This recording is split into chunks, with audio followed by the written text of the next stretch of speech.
नमस्कार, मैं विक्रम और आप देख रहे हैं जर्नलिस्ट यूपी लाइव न्यूज। देश दुनिया की तमाम बड़ी खबरों को देखने के लिए हमारे चैनल को तुरंत सब्सक्राइब करें और कमेंट बॉक्स में अपनी अमूल्य राय जरूर दें। भगवान राम का चरित्र भारत के मन में है, लोगों ने दिल से स्वीकारा है।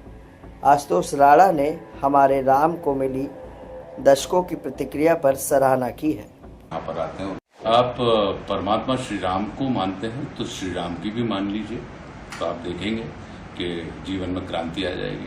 परमात्मा श्री राम का जो चित्त है वो जितने शस्त्र निपुण हैं उतने ही वो शास्त्र निपुण हैं। कैसे इस प्ले की प्रेरणा हुई, कैसे शुरुआत हुई? देखिए, अगर बहुत ही ईमानदारी से देखा जाए तो मर्यादा पुरुषोत्तम श्री राम का जो चरित्र है वो भारत के चित्त में भी है, चिंतन में भी है, चरित्र में भी है।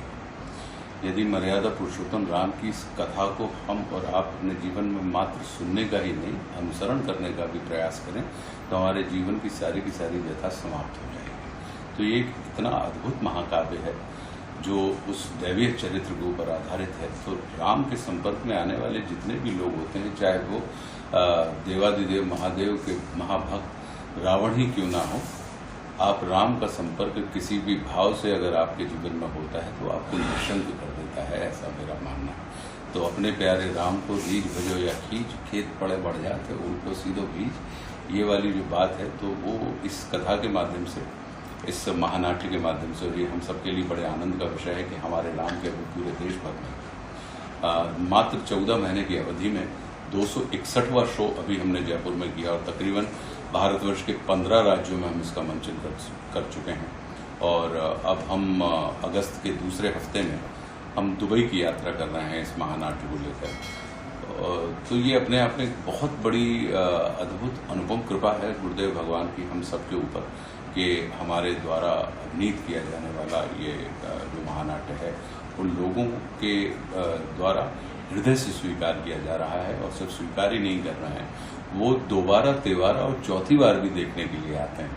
तो ये अपने आप में, क्योंकि अगर किसी कथा में कोई रस है, अगर किसी प्रस्तुति में आनंद है तो निश्चित रूप से फिर उसके लिए बार बार लोग यहाँ पर आते हैं। और यही कारण है कि अभी हम जयपुर में ये तीसरा हमारा सीजन गया है। जयपुर में 2024 में हमने ये नाटक शुरू किया था और अभी 2025 का मध्याह्न मतलब बीच का हिस्सा शुरू हुआ है।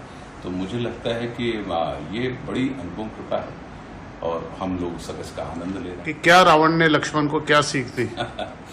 देखिए, ये तो हम ये चाहते हैं कि ANI के माध्यम से खामोखा टेलीविजन पे चली जाएगी और इससे जो हमारे दर्शक जो टिकट लेके नाटक देखने आते हैं तो हो सकता है कि उनमें कमी आए, लेकिन मैं पूरा तो नहीं सुनाऊंगा। नहीं, बिल्कुल नहीं। शिक्षा जो है वो हमेशा हर शो में बदलती रहती है जी, अच्छा। लेकिन एक बहुत अद्भुत बात इसमें ये है हमारे राम में कि इसके ऊपर जो आपने कहा कि रिसर्च किया गया है, तो निश्चित रूप से जो राम का किरदार भी कर रहे हैं और उस नाटक के प्रोड्यूसर भी हैं राहुल गुर्जर, तो उनकी टीम, उनके साथ डॉक्टर नरेश कात्यायन, हमारे जो प्ले के डायरेक्टर हैं गौरव भारद्वाज, इन लोगों ने निश्चित रूप से बहुत इसके ऊपर, फिर चूंकि मैंने राम राज्य तो लिखी ही थी, तो ये एक बड़ी गुरुदेव भगवान की कृपा है कि इन लोगों का हमारे ऊपर से प्रेम और आदर ही नहीं है, विश्वास भी है, भरोसा भी है। तो जो भी अच्छी कृति आती है वो कहीं ना कहीं एक दूसरे के सहयोग से और एक दूसरे के प्रति स्वीकार के भाव और विश्वास के भाव से भरे होने के कारण आती है। और ये अद्भुत आनंद का विषय, क्योंकि हमारे मन में था कि रामायण का जो महाचरित्र है या जो रावण का किरदार है उसको मैं एक अभिनेता के तौर पे मैं करना चाहता था कि प्रतिनायकों का प्रतिनायक जिसको कहा जाता है कि हम चूंकि विलेन से हमारी शुरुआत हुई है, तो ये जो महाविलेन है रावण के तौर पे, कि एक बड़ी अच्छी बात हमारे संतों ने कही है कि प्रभु मैं सब पतितन को राजा और को कर सकत बराबरी मेरी पाप की उतर ताजा। ये वाला जो एक जो जज्बा होता है कि अगर शत्रुता ठानी भी उस व्यक्ति ने तो मतलब परम ब्रह्म परमात्मा से शत्रुता ठान ली, और जो चीज मित्रता करके लोग प्राप्त नहीं कर पाते हैं उसको रावण की शत्रुता में इतनी सच्चाई और इतनी शुद्धता थी कि उसने परमात्मा से शत्रुता के भाव से, और ये परमात्मा की प्रक्रिया है, ये राम की प्रक्रिया है कि आप उनको चाहे अच्छे से मिलें, आप मित्र भाव से मिलें या शत्रु भाव से मिलें, उनका संपर्क आपके जीवन में कल्याणकारी होता है। तो जो लक्ष्मण ज्ञान में भी जो एक मुख्य बात है कि रावण अपने अनुभव से इस बात की सीख देते हैं कि शत्रुता जो है, मित्रता भले ही अपने समतुल्य या अपने से निम्न स्तर के व्यक्ति के साथ कर लेना, किंतु शत्रुता सदैव अपने से योग्य, अपने से श्रेष्ठ व्यक्ति के साथ ही करना। उसका कारण ये है कि ये जगत जो है हमारे व्यक्तित्व का आकलन हमारे मित्रों को देखकर नहीं, हमारे शत्रुओं को देखकर करता है। जितना बड़ा शत्रु उतने बड़े आप, ये वाली जो बात है। और फिर होता ये है कि हम अपने मित्रों से अधिक अपने शत्रुओं के नाम का स्मरण करते हैं, उनका चिंतन करते हैं, मनन करते हैं, और जिसका हम चिंतन मनन स्मरण करते हैं, जीवन के अंत में हम वैसे ही हो जाते हैं और उसी की गति को प्राप्त होते हैं। तो रावण का चरित्र करते हुए रावण के मस्तिष्क में तो सतत राम का ही चिंतन चलता रहा है। तो राम के चिंतन चलते, चाहे वो भले ही शत्रु भाव से चला, लेकिन राम का चिंतन चलते रहा है। तो इस वजह से जो रावण की गति हुई वो कहीं ना कहीं राम गति हुई है। तो ये अपने आप में बहुत बड़े अद्भुत, और राम का जो पूरा भाव है कि राम किसी को मारने नहीं, राम तो तारने के लिए इस जगत में नारायण से नर के रूप में अवतरित हुए हैं।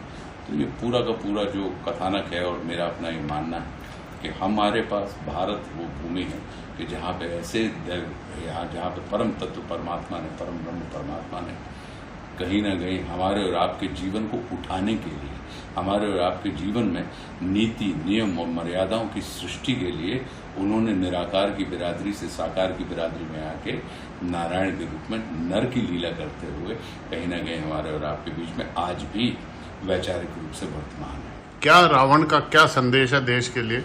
मेरा अपना यही मानना है कि आप परमात्मा श्री राम को मानते हैं तो श्री राम की भी मान लीजिए, तो आप देखेंगे कि जीवन में क्रांति आ जाएगी। हम उनके चरण पूछते हैं तो उनके आचरण को भी एक बार धारण करके करने का प्रयास करें तो हम देखेंगे, क्योंकि परमात्मा श्री राम का जो चित्त है वो जितने शस्त्र निपुण हैं उतने ही वो शास्त्र निपुण हैं, और उनके जीवन में अखंड मर्यादा है। मर्यादा मतलब सीमाओं का अतिक्रमण करने की उनकी बिल्कुल भी इच्छा नहीं रही है, और यही भारत का चरित्र है। भारत का यही चित्त है कि भारत कभी भी धन की भाषा नहीं बोलता, भारत हमेशा धर्म की भाषा बोलता है। तो धर्म की भाषा बोलने का मतलब इसको सिर्फ और हम और आप सिर्फ उस बात से ना लगाएं, हम इस बात से भी लगाएं कि व्यापार है तो भाई व्यापार में कि नीति से भी कमाते हैं, अनीति से भी कमाते हैं, लेकिन भारत जो है वो नीति और प्रीति से कमाने में विश्वास रखता है। कि क्यों? क्योंकि नीति और प्रीति से जब आप कमाते हैं तो वहाँ पे महालक्ष्मी का वास होता है। तो मेरा कहने का मतलब ये है कि इतने दिव्य और इतने कल्याणकारी कथाएं हमारे पास हैं, तो निश्चित रूप से भारत के अंदर तो अगर इन कथाओं का चिंतन मनन स्मरण ही हम करते रहें तो हमारे जीवन में मुझे नहीं लगता कि कोई व्यथा बचेगी। और अगर व्यथा सिर्फ हमारे ही जीवन में नहीं बचेगी, भारत के अंदर वो कहीं ना कहीं क्षमता है कि वो समस्त विश्व की व्यथा का शमन करने में की सामर्थ्य रखता है।